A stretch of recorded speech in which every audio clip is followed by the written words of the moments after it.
Presenting Edward G. Robinson and George Coulouris in The Voice on the Stairs on the Cavalcade of America, sponsored by E.I. DuPont, Nemours and Company of Wilmington, Delaware, maker of better things for better living through chemistry. Before we begin our play, here's a timely hint for those who plan to redecorate a room in their home this fall. Speed Easy Wall Finish, one of DuPont's better things for better living, will help you do it the most economical way. Most rooms can be redecorated for less than $3 because thicker in one quick coat. It thins with water and dries in an hour. Save with Speed Easy. It's speedy, it's easy to apply. Speed Easy Wall Paint, made by DuPont.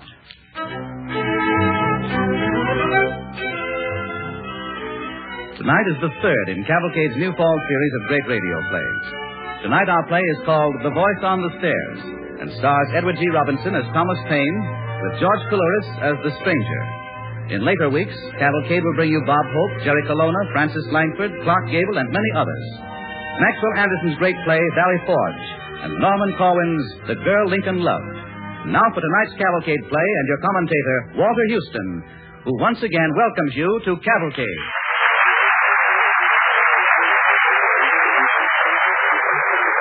Good evening, and welcome indeed to Cavalcade.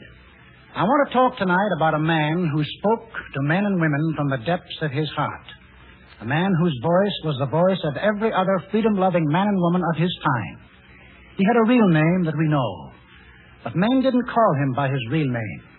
They called him by another, nickname, Common Sense. He was a jack of all trades, corset maker, weaver, cobbler, and yet, before he died, he was the hope and heart and the mind of a hungry, tattered army that had very little except hope to fight with. And when even hope failed, he made a weapon for them out of their despair. Speaking of that future men loved beyond themselves, saying, "If there be trouble, let it be in my day, so that my child may have peace." That speaks the thoughts of many of us even today, in the year of 1944. And because of many other thoughts that this man put into words, we, in these troubled times, reach across the years to shake hands with him, to shake hands with Thomas Paine. Our Cavalcade story this evening, The Voice on the Stairs, was written by Robert L. Richards and stars Edward G. Robinson as Thomas Paine and George Coulouris as the stranger.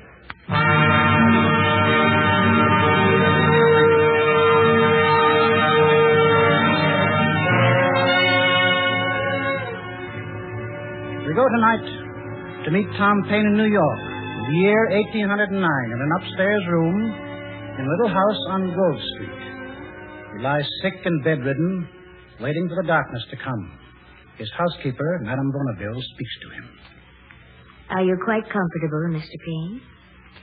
Yes, quite, Madame Bonneville, quite, thank you. Is the front door locked? Yes, Mr. Paine. Good.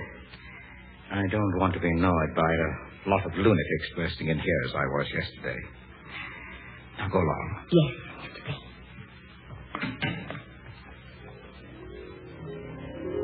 Good evening, Mrs. Paine. Good evening. May I come in? What? Oh, good evening. Yes, come in. It's been a long time, hasn't it, Mr. Paine? Let me see. Well, you came to see me last that winter, 1776. Yes, that was the last time, wasn't it? Now you've come back again. Yes, to chat for an hour or two with an old friend and watch the sun go down. Watch the sun go down. You know, I think I'm dying. Yes, you are, Mr. Paine. I find it hard to accept you at all sometimes. I don't believe in miracles, you know. Oh, come now, Mr. Paine. You're something of a miracle yourself. I am? Yes, you. From an impoverished tax collector to a leader of one of the great social and political movements of all the ages. Oh, own up, Mr. Paine. That's a miracle you believe in, isn't it? Well, I believe in myself, yes, but I don't believe in things I can't see. You see me sitting here, don't you? Well, come to think of it, I have never seen you distinctly. Do you remember the first time? I was appearing in Parliament representing the King's excisemen. Poor devils. Trying to get them better pay. It was your first real fight, and you were a little frightened. Parliament, the King's ministers. You were waiting to be summoned, and everyone was giving you advice.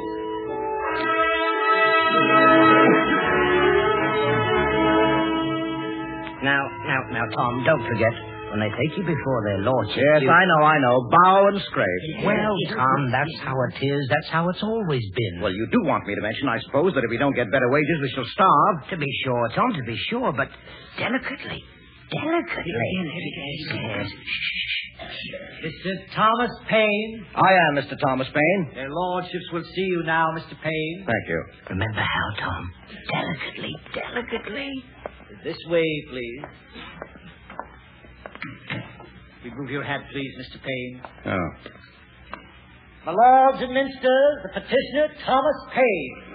Step up, Mr. Paine, step up. Be as brief as possible. I shall be brief, my lords. In all loyalty and in all humility, His Majesty's officers of excise wish to call to your lordship's attention the fact that their wages set by law nearly 100 years ago have never once in all that time been readjusted. It is no longer possible for these officers to live modestly as honorable, self-respecting men on what they now receive. Well, for myself, I'm disinclined to hear more. If the salaries of these officers have been adequate for nearly 100 years, it's the most powerful of arguments that they are still adequate today.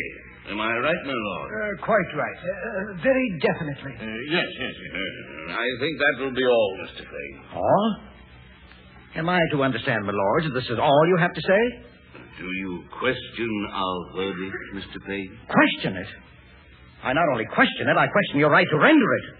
And before God, I shall find out one day how it is that some men are born with the right to enslave others who may not even question their enslavement. Mr. Paine, you may consider your service to the crown at an end as of this day. I had already so considered it. Well, how was it? Will the old boys give us another quid or two? They'll give you nothing.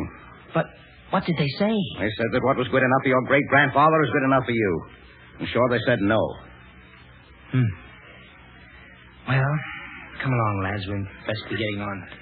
I'm sorry that I failed you. You did the best you could, Tom. We'll see you back at Lewis, then? Yes, I suppose I shall be back.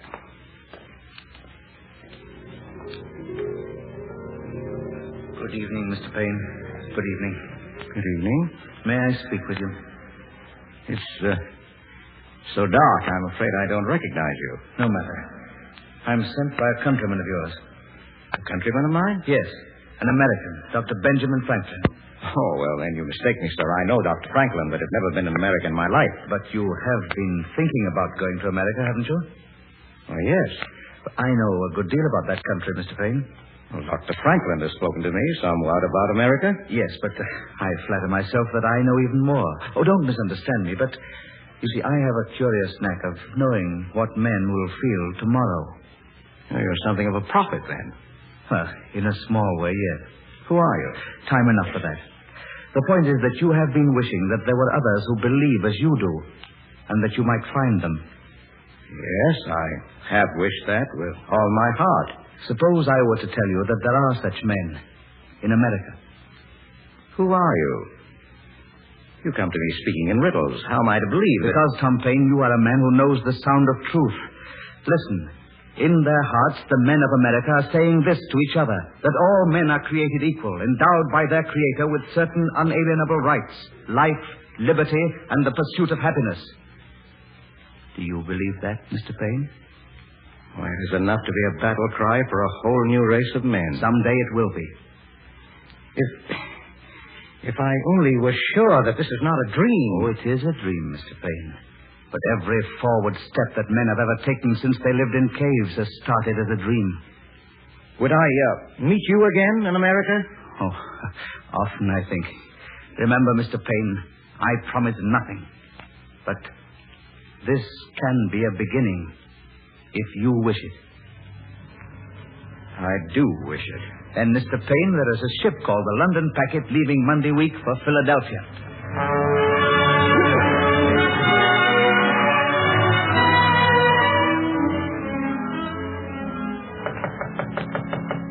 Come Come in, come in.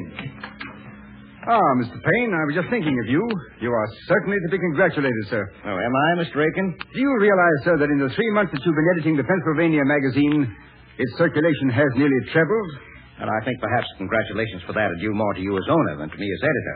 Oh, come now, Payne. The credit's yours. Well, I meant, sir, that it's the business of an owner to be concerned about the profits of this publication. It's the business of an editor to be concerned about the content. Why, yes, sir. So it is, I suppose, in a way. Well, our contents have been most unprofitable lately, Mr. Aiken. What? Not in my mind? Well, Mr. Aiken, there's a smell of powder in the air. There's smoldering anger on every April breeze. And we give space to men who still believe the world is flat. I will not tolerate these rumors of rebellion. I am in business. Well, I'm not. Mr. Payne. What's that?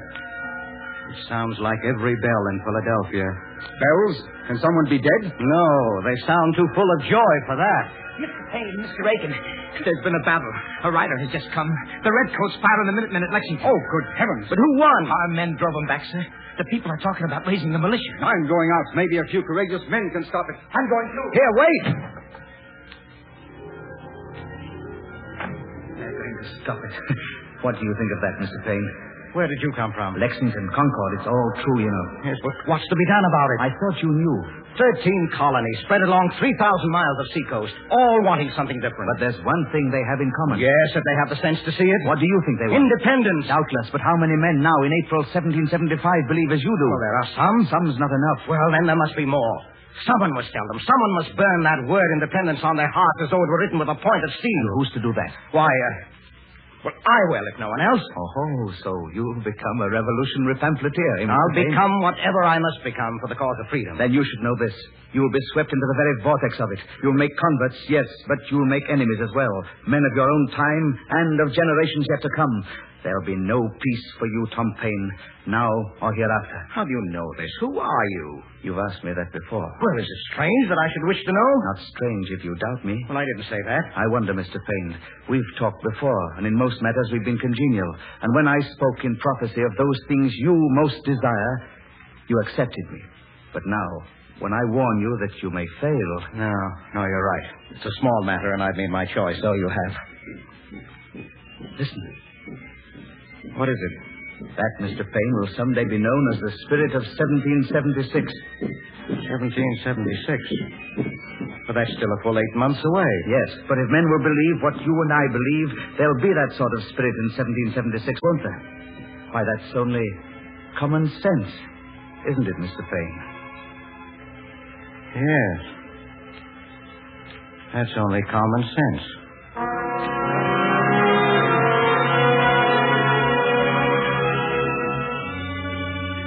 You are listening to Edward G. Robinson and George Coulouris in The Voice on the Stairs on the Cavalcade of America, sponsored by E.I. DuPont, Dinner Moores and Company of Wilmington, Delaware, maker of better things for better living through chemistry. Once again, here is Cavalcade's narrator, Walter Houston. Our cavalcade tonight is the story of Thomas Paine, Tom Paine, an old man, sick and dying. He's been spending his last hours with a strange, yet dear and familiar friend, recalling with him his journey from England to America in search of liberty, and recalling, too, the days when rebellion flared at Lexington and Concord. And he, an unknown writer, fanned the flame with his first great revolutionary pamphlet, Common Sense. As our play continues, the stranger speaks to Paine. Common sense. I never thought at first that the obscure editor Tom Paine wrote that pamphlet, Common Sense. But the words went ringing through the countryside like an alarm. Do you remember those days, Tom Paine? No more metaphysics now. Bring the doctrine of reconciliation to the touchstone of nature, and then tell me whether you can hereafter love, honor, and faithfully serve the power that has carried fire and sword into your land. But if you say you can still pass the violations over, then I ask, hath your house been burned, your property destroyed, your wife and children destitute? Have you lost a parent or a child? If you have not, then you're not a judge of those who have. But if you have, and can still shake hands with the murderers, then you're not worthy of the name of husband, father, friend, or lover. You have the heart of a coward and the spirit of a sycophant. They listened. Yes. They listened. And they believed you, Tom Paine, and they fought for independence. But even that wasn't enough. 1776, the fall of 1776. Do you remember that? You were with the army of General Washington. What was left of it? Poor wretches, driven through the mud and sleet of northern Jersey, hungry, freezing, and disheartened. And one night, the blackest night of all, you sat with General Washington.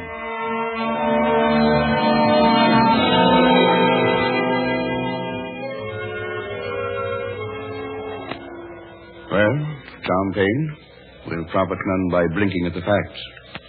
We're out of ammunition, out of food, and they've got us on the run. Yes, I suppose there's nothing worse in store for us, General Washington. And most of this I blame on you. On me, sir? Yes. It was your common sense that first persuaded me to independence. And I tell you that not for £20,000 a year would I endure what all of us have endured for faith alone. Well, the worst of it is that so many desertions. Yes, a whole company today. Where do they go? Home, I suppose, if they've still got homes to go to. Well, it's hard to blame the men, sir. No, I don't blame them. I can't. Well, I'll leave you now, Mr. Paine. Maybe tomorrow. Yes, sir. We'll talk tomorrow. You staying up a while? Yes, I am, sir. I want to think. Well, good night, then. Good night, General.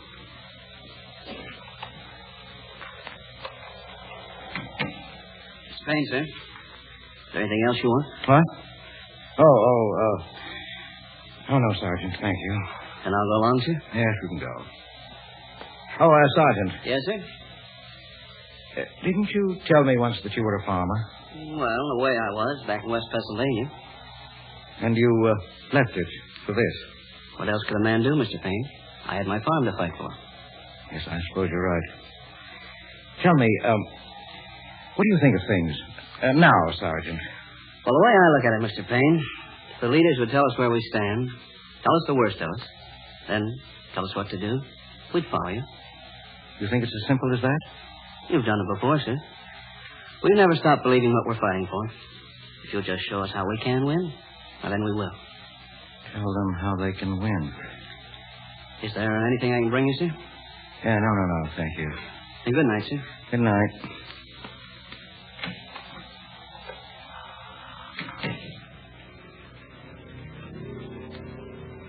He's right, you know, Tom Paine. He's right. Why are you here? To tell me that I failed? No. Perhaps to tell you what will happen if you fail. You must write, Tom Paine. You must tell them how they can win. Yes, that's what the sergeant said, but I try, the words won't come. This is crisis, Tom Paine. The last crisis, I'm afraid. No, not the last. There will be others. But each time hereafter that this great nation we fight for is in crisis, your words again will guide it. Nearly 2 centuries from now, in such a crisis as you cannot now imagine, a president of those United States will carry these words of yours into every home throughout the land to give his nation hope. All this shall happen if you triumph now. Well, why must you place this terrible responsibility upon me? I have not. The times have. Times to try men's souls. Yes. Now write that. Your pen, Tom Paine. Yes.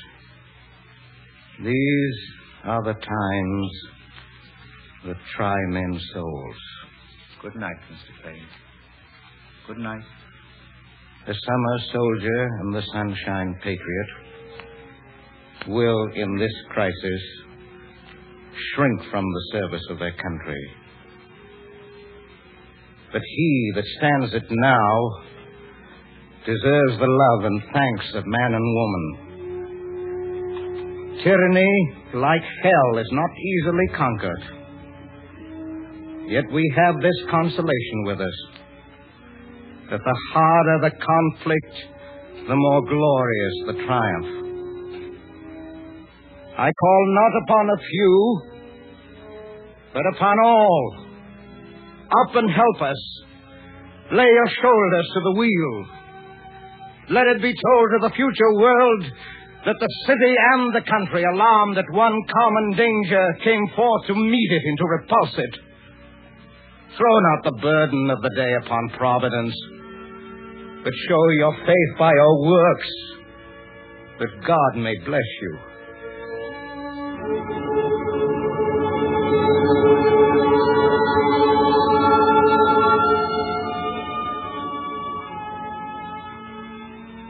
They listened. And now, Mr. Payne, after so many years, I find you here, bedridden and of a certain age. Yes, and I. Yes. But you have no regrets. No, none. And you're satisfied with all that's passed between us? Yes. And yet you never told me who you are. Oh, I think you know, Tom Payne. I think I could guess. I think you are what I have aspired. I think you're all I was, could be, and am. And will be. Now the day is over. The sun's gone down. Yes, at last the darkness comes. Are you ready? Yes. Give me your hand. Where are we going? Into another time. Another time? I'm old and spent. Will there be a place for me? A place for you? Always, Tom Payne. As long as men love freedom, as you have. So long as that? I'm most grateful to you.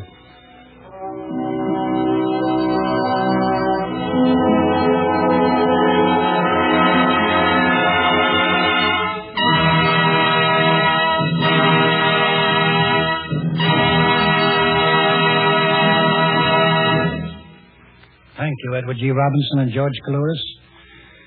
In a moment, I want to come back and tell you about next week's Cavalcade play, but right now, here's Gain Whitman speaking for the DuPont Company with some timely advice for you. It's about how to take care of your car this winter. Carpooling has become a vital necessity. Our government has requested that each of us using automobiles going to and from work devise the best methods for pooling the resources of the cars available to conserve gas and rubber. This is the only way that these essential war materials will last longer and go further. The number of cars on the road has declined to a low of 24 million. Our stockpile of new vehicles has been reduced to less than 30,000, a pre-war 3-day supply. The transportation experts estimate that if the total number of cars on the road drops to 20 million, a breakdown in essential transportation can be expected. How much older is your car than it was a year ago? 1 year older? No, a lot older than that, because it's wearing out faster now. You can be proud of your car, proud of the American know-how that made it so well, and proud of yourself for keeping it in good shape. That old car of yours will just have to keep on going till the war is over. Just the same, your old car is wearing out fast. There were nearly 30 million automobiles in the United States in 1941. There are fewer than 24 million today. And the very people who use the greatest number of automobiles, farmers and industrial workers, have the oldest cars, somewhere around 8 years old on the average. So be careful. Freezing weather is on the way in many parts of the United States. To keep your car from being damaged, you must protect the cooling system against freezing. Ask your local dealer or serviceman to install a good antifreeze now. And before he puts it in, have him do these 6 things. First, clean the radiator of clogging rust, scale, and dirt. DuPont Cooling System Cleanser is especially designed to do a good job of this. 2, check the hose connections for leaks. 3, check the water pump to prevent leakage and air suction. 4, make sure the cylinder bolts are tight. 5, make sure there are no air traps in the heater lines. 6, check the fan belt for slippage. If you drop us a postcard, we'll send you, free of charge, a booklet entitled Take Care, covering all of these points and others. Take Care tells you why water in some parts of the country causes more rust and scale, how you can get the most heat from your car heater, and what kind of antifreeze you should use. Write to the radio section, DuPont Company, Wilmington, 98, Delaware. The War Production Board, realizing that America can't afford to have cars damaged by freeze-ups this winter, has made certain there'll be enough antifreeze to meet the real needs of every car, truck, and bus owner. DuPont manufactures 4 antifreeze solutions. Choose the one best for your needs. Zerone, War Emergency Zerone, Xerex, or 5-Star. Each DuPont antifreeze will give you double protection against freezing and against rust and corrosion. And Xerex is non-evaporating. One shot lasts all winter. All 4 of these good antifreeze solutions are DuPont's better things for better living through chemistry. And now here is Walter Houston with the news about next week's Cavalcade. That winter on the frozen roads, the sound of horses' hoofs was like gunfire, and the sky was steel above the bare hills. Across the Schuylkill River, near Philadelphia, men lived in dugouts, huddled over fires, cursed, prayed, and died, and their bleeding feet stained the snow. In a fieldstone house beyond the dugouts, a tall, reticent Virginian suffered, as did that despairing army, and for all of us Americans who have come along since then. The place was Valley Forge, the name that is synonymous with hard-bought freedom. It was the winter of 1778. The man was George Washington. Next week, Cavalcade brings you this immortal story in Maxwell Anderson's magnificent play, Valley Forge. And I have the honor of portraying General Washington. I hope you'll be with us. Thank you.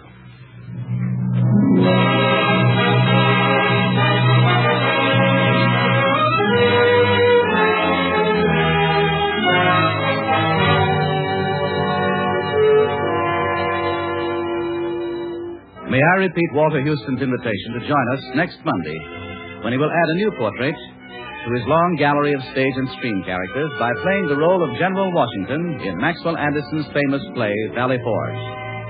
In weeks to follow, you will hear other fine plays with other notable stars. Bob Hope, Jerry Colonna, and Francis Langford will be with us to reenact their recent trip to the Pacific Front. Joan Fontaine will be heard in Norman Corwin's The Girl Lincoln Loved. And Clark Gable will make his first radio appearance since his return to civilian life.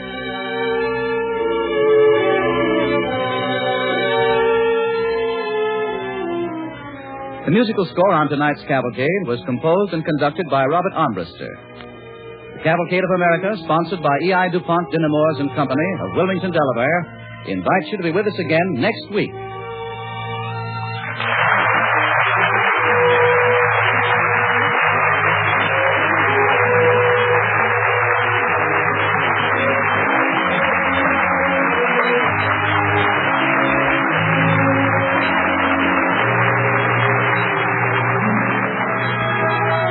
This is the National Broadcasting Company.